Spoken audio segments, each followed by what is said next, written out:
Assalamualaikum warahmatullahi wabarakatuh. Alhamdulillah alladzi an'ama 'alaina bi ni'matil iman wa hadana ila dinil Islam. Allahumma salli wa sallim wa barik ala sayyidina wa maulana Muhammadin wa ala alihi wa ashabihi al-kiram, amma ba'd. Wa qala Allah ta'ala azza wa jalla fi kitabihil karim wa huwa asdaqul qailin, a'udzu billahi minasy syaithanir rajim. Ya ayyuhan nas inna wa'dallahi haqq fala taghurrannakumul hayatud dunya wala yaghurrannakum billahil gharur. Al-ayah, sadaqallahul azim. Hadratal muhtaramin, para alim ulama, para kiai, para asatid, segenap pengurus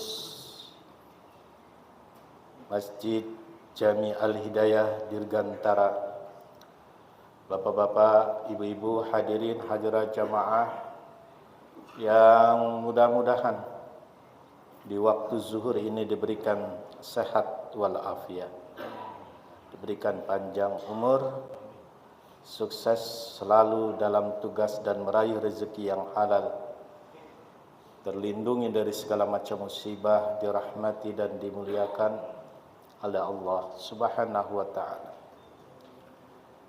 Hari ini kita kembali meneruskan kajian tauhid dengan kitab Tijan Darari karya Syekh Muhammad Nawawi bin Umar At-Tanar Al-Jawi. Setelah beberapa minggu kita absen karena ada renovasi masjid. Untuk itu saat ini kita akan meneruskan kajian kita yang terdahulu. Bapak-bapak, ibu-ibu, hadirin jamaah, tujuan kita ngaji, tujuan kita mempelajari tauhid itu agar kita mendapatkan suatu kebahagiaan. Kebahagiaan yang bersifat abadi, dimulai dirasakan dari hidup di dunia sampai kehidupan nanti di akhirat. Orang yang bertauhid dipastikan dia akan mengenal Allah Subhanahu wa ta'ala. Dan orang yang mengenal Allah Subhanahu wa ta'ala dipastikan akan memunculkan cintanya kepada Allah yang sangat tinggi, cintanya kepada Rasulullah juga sangat tinggi. Untuk itu, orang yang mengenal Allah ini dinyatakan adalah orang yang paling bahagia, karena bisa menghindari dari jebakan-jebakan nafsu. Nafsu dalam perspektif Rasulullah adalah sesuatu yang harus diwaspadai, yang harus kita takuti, karena nafsu itu sifatnya merusak. Di dalam kitab Nasaihul Ibad telah dijelaskan oleh Rasulullah bahwa Rasulullah telah bersabda, inna ashadda ma atakhafu alaikum khaslatan. Sesungguhnya yang sangat-sangat ditakuti oleh diriku, kata Rasulullah, terhadap kamu cuma dua hal. Ittiba'ul hawa wa tulul amal. Dua hal ini menurut Rasul adalah yang ditakuti, mengikuti hawa nafsu, dan tulul amal. Apa itu tulul amal? Berangan-angan, banyak menghayal. Ya, beda dengan orang yang punya harapan, dia buktikan dengan ikhtiar, dia buktikan dengan kerja, dia buktikan dengan ilmunya, dia ikhtiar, dia dapat atau tidak dapat, itu namanya harapan, bukan menghayal. Beda dengan tulul amal. Tulul amal ini kerjanya berharap, mengangan-angan, andai saya, seandainya, jika, apabila. Itu adalah andai-andai semua, adalah tulul amal. Nah, apa akibatnya? Ya, fattiba'ul hawa fa innahu ya'dilu 'anil haq. Kata Rasulullah, mengikuti hawa nafsu itu ya akan menyimpang dari kebenaran. Ya Allah, ya tahu sudah disebut nama Allah, nama Nabi Muhammad Rasulullah, hatinya ini tidak idrok, hatinya ini tidak sama sekali mau berusaha untuk mendekatkan kepada Allah, mendekatkan kepada Rasulullah. Ya. Jadi ini menyimpang, banyak orang menyimpang karena mengikuti hawa nafsu. Ya. Tahu sudah jelas bahwa prosedur ya, keyakinan agama kita harus ada standar, ada dasar yuridisnya Al-Quran maupun hadis. Hadis sudah dinyatakan demikian, Quran telah menyatakan demikian, tapi hatinya menolak. Ini adalah mengikuti hawa nafsu. Ya Allah. Ya, terus watulul amal fal hubbu lid dunya. Sedangkan yang namanya tulul amal, banyak menghayal, banyak angan-angan, itu adalah karena cinta dunia yang keterlaluan. Bapak Ibu yang saya hormati, kita tidak munafik, masih senang sama dunia, masih senang cari duit, senang cari nafkah, suka dengan kekayaan, tidak jadi masalah. Dibolehkan untuk mencari keuntungan yang besar, namun harus dibatasi keinginan kita bahwa ini adalah hidup di dunia, harta benda, jabatan bukan segala-galanya. Karena itu prinsip orang hidup di dunia pertama adalah sekedar untuk mempertahankan hidup. Kita cari uang, dagang, bisnis, hanya sekedar untuk mempertahankan hidup. Kedua, karena memang kebutuhan untuk menafkahkan anak, istri, dan orang-orang yang ikut dengan kita. Itu masih dalam ranah dibolehkan. Yang tidak boleh ini adalah ingin mencari kelebihan dari harta itu. Nah, kalau mencari kelebihan berarti ini didorong oleh hawa nafsu, akibatnya ini adalah tulul amal. Jadi orang yang menghayal itu bendanya belum ada sudah dihayal. Ya. Uang belum dapat dia sudah menghayal, sudah punya rencana, kalau saya punya uang sekian. Ya, baru jalan bisnis sama kawan, terus diiming-imingkan nanti kalau kamu berhasil, kamu punya mobil Alphard misal, mobil mewah. Ini uang belum punya, sudah ke dealer melihat-lihat mobil. Ini orang tulul amal yang begini. Nah, dua-duanya ini adalah dapat menghambat kehambaan kita kepada Allah. Dua-dua ini akan memuncak dirinya tertipu dengan dunia. Ya ayyuhal insan, ma gharraka bi rabbikal karim. Wahai manusia, kenapa kamu itu terperdaya dengan manisnya hidup dunia sehingga kamu itu terhalang kehambaannya terhadap Tuhan kamu.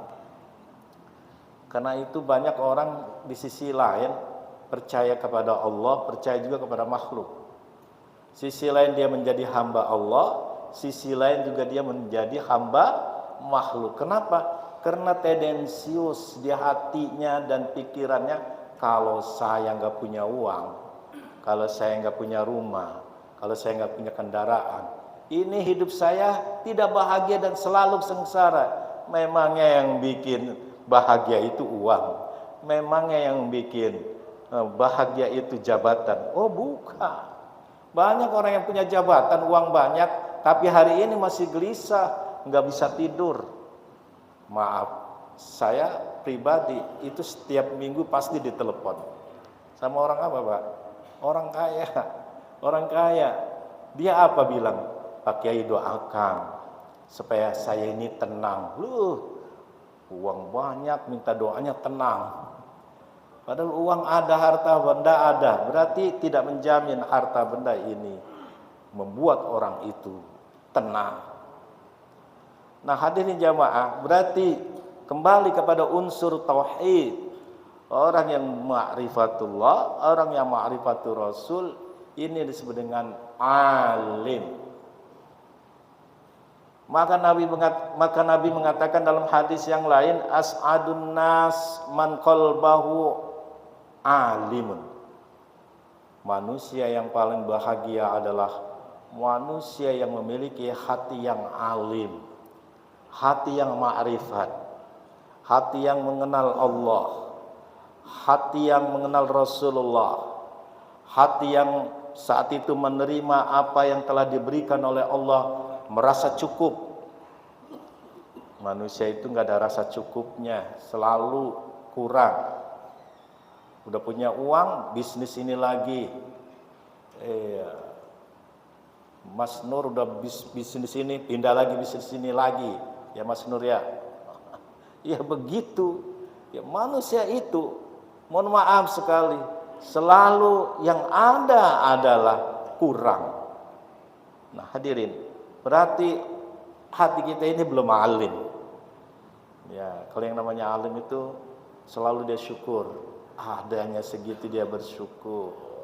Itulah yang disebut dengan ridha bi taqsimillah. Ridha dengan pembagian Allah. Bapak Ibu, berarti ukuran hati yang merdeka, ukuran hati yang alim, ya adalah orang yang bertauhid. Itu saja. Nah, kita ini lagi ngaji tauhid, ngaji ma'rifatullah. Yang dibahas adalah sifat-sifat Allah, dimulai dari sifat nafsiyah, salbiyah, ma'ani, maknawiyah. Begitu nanti Bapak melakukan ibadah yang ada dalam musyahadah. Apa itu musyahadah? Menyaksikan perbuatan Allah. Yang ada ketika hati kita ini alim, berarti kita ini muraqabah. Apa itu muraqabah? Merasa diawasi oleh Allah. Di saat hati yang seperti ini, dia standar hidupnya hanya karena Allah, tidak takut menghadapi gangguan-gangguan hidup. Selalu dia tegas mengatakan kebenaran. Ada Syekh Banun Al-Hamal yang pernah disiksa oleh seorang raja karena tidak mau mengikuti perintahnya raja. Raja ini dinasihatkan, wahai raja, Anda telah melakukan kezaliman, kejahatan sama rakyatnya. Segeralah Anda memperbaiki dan minta maaf kepada rakyatnya. Oh gengsi raja yang seperti itu, gak mau menerima kritikan. Akhirnya apa? Resikonya ulama yang melawan penguasa pada saat itu disiksa. Disiksa bagaimana Pak? Bukan digantung, bukan ditembak, tapi diadu dengan singa. Wow, disaksikan di atas balkon itu raja dan menteri-menterinya, bagaimana melawannya manusia dengan singa. Ya, Banun Al-Hamal itu cukup pada saat itu bicara dengan singa. Ini seorang ulama yang bisa bahasa binatang. Ya, sekarang kan banyak orang ngaku bisa bahasa binatang, ngomong-ngomong semut, segala macam. Tapi belum ada bukti. Mohon maaf, kalau ini Banun Al-Hamal ini betul-betul diajak bicara, "Hei singa, kamu memangsa saya. Kamu sudah kenal saya apa belum?" Maka singa ini dengan nunduk meneteskan air mata. Ada singa bergetar takut melihat manusia. Nah, maka singa ini dielus kepalanya, "Baliklah ke kandang kamu." Begitu berbaliklah Sebanun ngeliat di atas, "Hei raja, kalau kamu ini bisa menundukkan ya singa seperti saya ini, silakan kamu menyiksa saya sepuas-puasnya." Subhanallah. Ini orang yang memiliki hati yang tenang, hati yang bahagia, tidak takut menghadapi masalah, tidak takut gertakan-gertakan kezaliman, selalu dia menyampaikan kebenaran. Ini yang disebut dengan qalbun alim. Yang kedua, ya dalam kitab Nasul Ibad itu dijelaskan, orang yang paling bahagia adalah badanun sabirun, punya badan yang sabar, punya tangan yang sabar, mata sabar, telinga sabar dalam menjalankan perintah.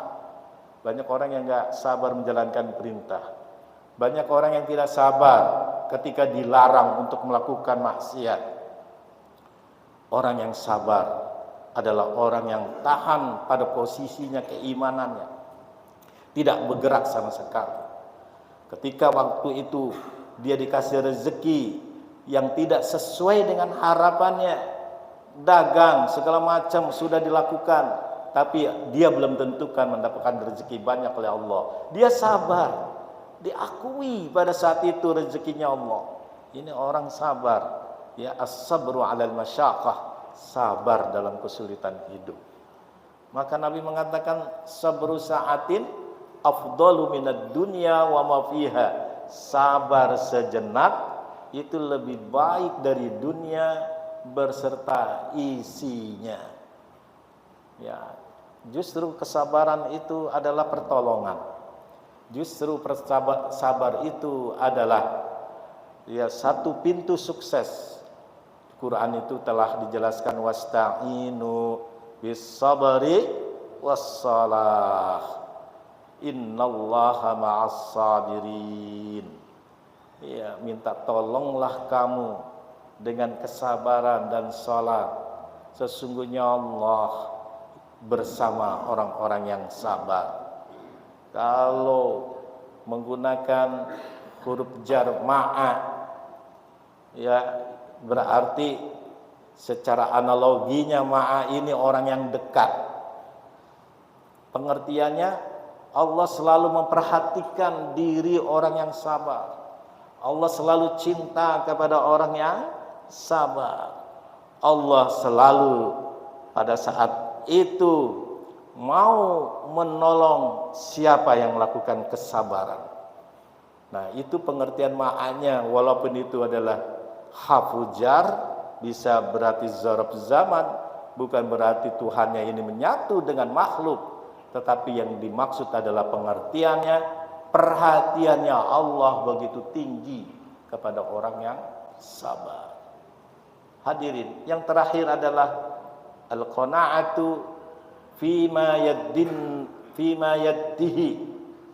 Orang yang qanaah, pengertian qanaah merasa cukup apa yang telah diberikan oleh Allah.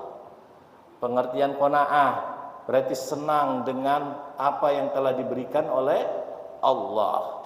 Pengertian qanaah adalah dia merasa pada saat itu senang apa yang telah ditentukan oleh Allah.